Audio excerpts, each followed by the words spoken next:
வணக்கம்.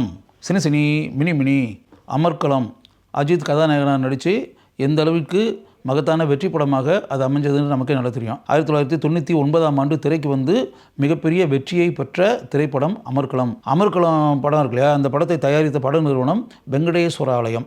அந்த வெங்கடேஸ்வராலயம்ன்ற பட நிறுவனம் தான் ஏற்கனவே காதல் மன்னன் அப்படின்ற படத்தை ஏற்கனவே தயாரித்தாங்க. அஜித் தான் கதாநாயகன். அந்த படத்தினுடைய இயக்குனர் சரண். மிகப்பெரிய அளவில் எதிர்பார்க்கப்பட்ட அந்த திரைப்படம் மிகப்பெரிய வெற்றி அப்படின்னு சொல்ல முடியாது, பரவாயில்லாமல் ஓடிச்சு. இருந்தால் கூட அந்த தயாரிப்பு நிறுவனத்துக்கு அந்த படத்தினால நஷ்டம். பொருளாதார ரீதியாக அவங்க போட்ட அமௌண்ட்டு அந்த படத்தில் ரெக்கவர் ஆகலை. அஜித்துக்கு இந்த விஷயம் நல்லாவே தெரியும். நம்மளை வச்சு படம் எடுத்த அந்த கம்பெனி போட்ட ரூபாவை அந்த படத்தில் ரெக்கவர் பண்ண முடியலையே அப்படின்ற மாதிரி ஆனதுனால அவர் மனசுக்குள்ள என்ன நினச்சாருன்னா, அவங்களுக்கு டேட் கொடுத்து இன்னொரு படத்தை பண்ணுவோம். அந்த படத்தை டைரக்ட் பண்ண சரணே இந்த படத்தையும் டைரக்ட் பண்ணோம். ஏன்னா சரண் வந்து அஜித்துக்கு க்ளோஸ் ஃப்ரெண்டு. அதனால் சரணே டைரக்ட் பண்ணட்டும், அதே நிறுவனமே அந்த படத்தை ப்ரொடியூஸ் பண்ணட்டும், நம்ம கால்ஷீட் கொடுத்து ஒரு படத்தை அவங்களுக்கு பண்ணுறது மாதிரி ஒரு சூழலை உண்டாக்குவோம் அப்படின்ற மாதிரி அஜித் நினச்சி கால்ஷீட் கொடுத்து தயாரிக்கப்பட்ட திரைப்படம்தான் அமர்க்களம். அஜித்தினுடைய 25வது திரைப்படம். அந்த திரைப்படம் 100 நாட்கள் ஓடி மிகப்பெரிய அளவில் சாதனை புரிந்தது அப்படின்றது ஒன்று. அந்த தயாரிப்பு நிறுவனத்துக்கு அந்த நஷ்டம் அப்படின்றது ஏற்கனவே இருந்துச்சுல, அந்த நஷ்டத்தை வந்து கவர் பண்ணி அந்த நஷ்டம் இல்லாத அளவிற்கு லாபம் கிடைக்கக்கூடிய அளவுக்கு ஒரு சூழலை அந்த திரைப்படம் உண்டாக்கியது. ஒரு அப்பா பொண்ணு தன்னுடைய மகள்தான் அப்படின்றது அந்த அப்பாவுக்கு தெரியாது. தன்னுடைய தந்தைன்னு சொல்லிட்டு அந்த மகள் வந்து வேறு யாரையோ நினச்சிக்கிட்டு இருக்கா. ஆனால் அவளுடைய உண்மையான தந்தை அவர் கிடையாது. இதுதான் அவுட்லைன். இந்த அவுட்லைனை வச்சுக்கிட்டு ஹீரோ ஓரியன்ட் சப்ஜெக்ட் அப்படின்ற மாதிரி ஒன்று பண்ணால் என்ன அப்படின்ற மாதிரி நினச்சி அப்படி உருவான திரைப்படம் தான் அமர்க்களம். அதுக்கு பிறகு இந்த திரைப்படத்தினுடைய பேக்ட்ராப் அப்படின்னு இருக்குல்ல, அந்த பேக்ட்ராப்ன்றது ஒரு டிஃப்ரெண்ட்டாக ஏதாவது பண்ணி பார்ப்போமே அப்படின்ற மாதிரி மனசுக்குள்ளே நினைக்கும் போது தான் வெஸ்ட் மாம்பலத்தில் இருக்கக்கூடிய சீனிவாசா திரையரங்கம், அந்த வெஸ்ட் மாம்பலத்தில் இருக்கக்கூடிய பழமையான அந்த சீனிவாசா தியேட்டரை வந்து பேக்ரவுண்டாக வச்சுக்கிடுவோம். அந்த தியேட்டரை வந்து வினு சக்கரவர்த்தி சொந்தத்தில் நடத்திக்கிட்டு இருக்காரு. அங்கே பல வன்முறை செயல்களில் ஈடுபடக்கூடிய அஜித் தங்கி இருக்காரு. அது வரக்கூடிய பல கதாபாத்திரங்கள் அங்கு தங்கி இருக்கின்றன. அங்கு வரக்கூடிய ஒரு கதாபாத்திரம் தான் ரகுவரன் அப்படின்ற மாதிரி அந்த கேரக்டர்கள் இருக்கக்கூடிய இடம் அப்படின்றத ஒரு திரைப்பட அரங்கம், சினிமா தியேட்டர் அப்படின்றத வச்சுக்கிட்டு பண்ணுவோம் அப்படின்ற மாதிரி ஒரு புதுமையான ஆங்கிளில் சரண் யோசிச்சிருக்காரு. யோசித்து அதை செயல்வடிகளும் காமிச்சிருக்காருன்னு வச்சுங்களேன். அதுக்கு பிறகு ஷாலினியை இதுக்கு கதாநாயகியாக கமிட் பண்ணலாம் அப்படின்றதுக்கு முன்னாடி மனசுக்குள்ளே அவர் நினச்சது ஜோதிகாவை சரண் ட்ரை பண்ணி இந்த படத்தில் நடிக்கிறதுக்காக பேசியிருக்காரு, கதையை சொல்லியிருக்காரு, கேரக்டரை சொல்லியிருக்காரு. இதெல்லாம் ஆன பிறகு ஜோதிகாவுக்கு ஏற்கனவே கமிட்மெண்ட்ஸ் இருந்ததுனால இவங்க எப்போ மனசுக்குள்ளே நினச்சாங்களோ அந்த டைமில் ஜோதிகாவினுடைய கால்ஷீட் டேட்ஸ் இல்லை. அதனால் அந்த கதை கேரக்டர் எல்லாமே அவங்களுக்கு பிடிச்சிருந்தா கூட நடிக்க முடியாத நிலை. அதுக்கு பிறகு தான் சரண் நினச்சிருக்காரு, இதை ஷாலினியை கதாநாயகியை வச்சு படம் பண்ணால் என்ன. ஏற்கனவே காதலுக்கு மரியாதை படம் ரிலீஸ் ஆகி நம்ம குடும்பத்தில் ஒரு பொண்ணு அப்படின்ற மாதிரி லேடிஸ் மத்தியிலலாம் ஷாலினிக்கு ஒரு குடும்பத்தனமான ஒரு எண்ணம் மக்கள் மத்தியில் வந்து கிரியேட் ஆகி அப்படின்ற மாதிரி இருக்குது. அப்படி இருக்கிறதுனால வந்து ஷாலினியை இந்த கேரக்டருக்கு போட்டால் நல்லாயிருக்கும் அப்படின்ற மாதிரி சொல்லிவிட்டு நம்ம ஷாலினி ஆக்சுவலாக வந்து படிச்சுக்கிட்டு இருந்திருக்காங்க. அப்போ சரண் போய் இந்த கதையை சொல்லி கேரக்டரை சொல்லி எப்படி இப்படிங்கும்போது கதை பிடிச்சிருக்கு, கேரக்டர் பிடிச்சிருக்கு, இதெல்லாம் பண்ணால் கூட அவங்க வந்து படிச்சுக்கிட்டு இருக்கிறதுனால அவங்களால வந்து உடனே வந்து கொஞ்சம் நடிச்சுன்ற மேட்ரு வந்து ஆகி போய் அவங்க ஆக்சுவலாக ரெஃப்யூஸ் பண்ணிட்டாங்க. அதுக்கடையில் ஒரு சரண் தொடர்ந்து முயற்சி பண்ணிக்கிட்டே இருந்திருப்பார் போல இருக்குது. ஷாலினி போய் கேட்டுக்கிட்டே இருந்திருப்பார் போல இருக்குது. இப்படி நீங்கள் நடிச்சிங்கன்னா நல்லாயிருக்கும்னு சொல்லி கேட்டுக்கிட்டே இருந்திருப்பார் போல இருக்குது. 3 மாதம் கழித்து அதில் நடிக்கிறதுக்கு அவங்க சம்மதித்து நடித்தாங்க. அதில் வந்து சொந்த குரலில் பாட அப்படின்னு சொல்லிட்டு ஷாலினி சொந்த குரலில் ஒரு பாட்டு பாடியிருப்பாங்க. அது எப்படின்னா, ஏற்கனவே ஒரு பாட்டுக்கு இவங்க ஹம் பண்ணிக்கிட்டு இருக்கிறத சரண் கேட்டிருக்காரு. இவங்க குரல் நல்லா இருக்கே, நல்லா பாட்டு பாடுவாங்க போல இருக்கே, இவன் ஏன் இவங்களை வந்து ஒரு பாட்டு பாட வச்சா என்ன அப்படின்ற மாதிரி மனசுக்குள்ளே நினச்சிக்கிட்டு இந்த படத்தினுடைய இசையமைப்பாளர் பரத்வாஜ்கிட்ட சொல்லியிருக்காரு. இது மாதிரி இதில் கதாநாயகி ஷாலினி தான் நடிக்கிறாங்க. அவங்க ஆக்சுவலாக ஒரு பாட்டை வந்து ஹம் பண்ணும்போது நான் கேட்டேன், ஆக்சுவலாக நல்லா பாடுறாங்க, அவங்ககிட்ட நல்லா பாடக்கூடிய திறமை இருக்கும் போல் தெரியுது.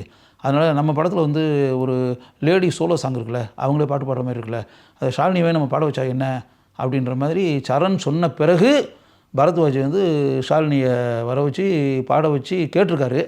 பொதுவாக எல்லாருக்குமே ரொம்ப பிடிச்சி போச்சு. அதுக்கப்புறம் ஷாலினியை அந்த பாட்டை பாடியிருக்காங்க. படத்தை பார்க்கும்போது உங்களுக்கே தெரியுதுல்ல எந்த அளவுக்கு ஷாலினி எக்ஸ்ட்ரானரியாக அந்த பாட்டை பாடியிருந்தாங்க அப்படின்றது நமக்கே நல்லா தெரியுதுல்ல. அதுக்கு பிறகு இந்த படத்தில் வரக்கூடிய துளசிதாஸ் கதாபாத்திரத்தில் வரக்கூடிய ரகுவரன், அந்த கதாபாத்திரத்தில் ஆக்சுவலாக முதல்ல சரண் பிளான் பண்ணியிருந்தது அமிதாப் பச்சன். அமிதாப் பச்சனை நேரடியாக சந்தித்து பேசி அமிதாப் பச்சனும் அந்த கேரக்டர் பிடிச்சி போய் சரின்னு சொல்லி சம்மதிச்சிட்டாரு. இருந்தால் கூட இந்த படத்தினுடைய படப்பிடிப்பு எப்போ நடைபெறுவதாக இருந்ததோ அந்த நேரத்தில் அமிதாப் பச்சன் இந்தி திரைப்படங்களில் ஏராளமாக நடித்து கொண்டு இருந்ததால் அந்த கதாபாத்திரத்தில் அமிதாப் பச்சன் நடிக்க முடியாத நிலை உண்டாகி விட்டது. அதற்கு பிறகு அந்த கதாபாத்திரத்திற்கு யார் சரியாக இருக்கும் என்பதை ஆழமாக சரண் யோசித்து பார்த்த பிறகு ரகுவரனை அந்த கதாபாத்திரத்திற்கு ஒப்பந்தம் செய்யலாம் என்ற முடிவுக்கு வந்தார். அந்த கதாபாத்திரத்தில் ரகுவரன் எந்த அளவிற்கு மிகச்சிறப்பாக நடித்திருந்தார் அப்படின்றத நாமே பார்த்தோம். அந்த திரைப்படத்தினுடைய வெற்றிக்கு ரகுவரனும் ஒரு பிரதான காரணமாக இருந்தார் அப்படின்றதான உண்மை. அதே மாதிரி அந்த திரைப்படத்தில் காலம் கலிகாலம் அப்படின்ற ஒரு பாட்டு இருக்கு இல்லையா, அதை ராகவேந்திரா லாரன்ஸ் அவர் அப்படியே ஆடி குதித்து அருமையாக நடனமாடி தன்னுடைய குழுவினர்கள் அனைவருக்கும் மத்தியில் அவர் எந்த அளவிற்கு நடனம் ஆடினார் அந்த பாடல் காட்சியில் அப்படின்றத நாமே பார்த்தோம். மேற்கு மாம்பலம் சீனிவாசா திரையரங்கில் அந்த பாடல் காட்சி எந்த அளவிற்கு பாராட்டப்படக்கூடிய அளவிற்கு படமாக்கப்பட்டது என்பதையும் நாம் பார்த்தோம். லாரன்ஸ் ராகவேந்திரா முதல் முறையாக தனி நடனமாடி இடம்பெற்ற பாடல் அது பிறகு சத்தம் இல்லாத அந்த பாடல், அது எஸ்பி பாலசுப்ரமணியம் எந்த அளவுக்கு அந்த பாட்டை எக்ஸ்ட்ரானரியாக பாடியிருந்தார் அந்த படத்தில் அப்படின்றது நமக்கு நல்லா தெரியும். அவரோடு இணைந்து சுஜாதா மோகனும் அந்த பாடலை பாடியிருந்தார். சாங் கம்போசிங் அப்படின்ற ஒரு விஷயம் இருக்கு இல்லையா, அப்படி பண்ணும்போது வைரமுத்து இந்த சுச்சுவேஷனுக்கு ஏற்ற மாதிரி நான் ஒரு கவிதை எழுதியிருக்கேன், அந்த கவிதையை இதுக்கு பயன்படுத்தலாமே அப்படின்ற மாதிரி சொன்னார். அந்த கவிதையில் வைரமுத்து வேண்டும் வேண்டும் வேண்டும் வேண்டும் ஒவ்வொரு லைனும் வேண்டும் வேண்டும் அப்படின்ற மாதிரி இருக்கும். அதை இந்த பாட்டுக்கு யூஸ் பண்ண முடியுமான்னு பாருங்கள் அப்படின்ற மாதிரி வைரமுத்து சொன்னார். வைரமுத்து அப்படி சொன்னோடனே பரத்வாஜ் சொன்னார், இதில் வேண்டும் வேண்டுன்ற மாதிரி நீங்கள் பயன்படுத்திருக்கீங்க, நான் மனசுக்குள்ளே நினைக்கிறது என்ன அப்படின்னா கேட்டேன் கேட்டேன் அப்படின்ற மாதிரி இருந்தால் நல்லாயிருக்கும் அப்படின்னு நான் நினைக்கிறேன். ஏன்னா அந்த படத்தினுடைய கதாநாயகன் மனசுக்குள்ளே எவ்வளோ விஷயங்களுக்காக ஆசைப்படுறான். இது வேணும் அப்படின்னு கேட்குறான், அது வேணும்னு கேட்குறான், கேட்டேன் கேட்டேன் கேட்டேன் கேட்டேன் அப்படின்னு. ஆனால் அவன் கேட்கக்கூடிய எதுவுமே அவன் வாழ்க்கையில் கிடைக்கல, இன்க்ளூடிங் மரணம், டெத்தை கூட அவன் வேணும்னு கேட்குறான், அது கூட அவனுக்கு கிடைக்கல. அவன் ஆசைப்பட்டது எதுவுமே அவனுடைய வாழ்க்கையில் அவனுக்கு கிடைக்கவே இல்லை அப்படின்ற மாதிரி நான் கேட்டேன் கேட்டேன்ற மாதிரி ஃபினிஷிங் இருந்தால் நல்லாயிருக்கும் அப்படின்ற மாதிரி பரத்வாஜ் சொல்லியிருக்காரு. சொன்ன பிறகு வைரமுத்து எழுதிய பாடல்தான் சத்தம் இல்லாத. அந்த பாட்டை ஒரே மூச்சில் எஸ்பி பாலசுப்ரமணியம் பாடுறது மாதிரி படத்தில் நமக்கு முன்னால் காட்டியிருக்கிறார்கள். அருமையான காதல் கதையான அமர்க்களம் படப்பிடிப்பின் போது இந்த திரைப்படத்தின் கதாநாயகனான அஜித்குமாருக்கும் ஷாலினிக்கும் இடையே உண்மையாகவே காதல் உண்டாகி அவர்கள் உண்மையான வாழ்க்கையில் எப்படி கணவன் மனைவியாக ஆனார்கள் அப்படின்றதே ஒரு மிகவும் சுவாரஸ்யமான ஒரு விஷயம் தானே. அமர்க்களம் மிகப்பெரிய அளவில் வெற்றி பெற்ற பிறகு தன்னுடைய அன்பு பரிசாக ஒரு காரை விலைக்கு வாங்கி சரணுக்கு அஜித்குமார் அளித்திருக்கிறார். அமர்க்களம் திரைப்படத்திற்கு பின்னால் இப்படிப்பட்ட பல சுவாரஸ்யமான சம்பவங்கள் இருக்கின்றன என்பதை நீங்கள் தெரிந்து கொள்ளுங்கள்.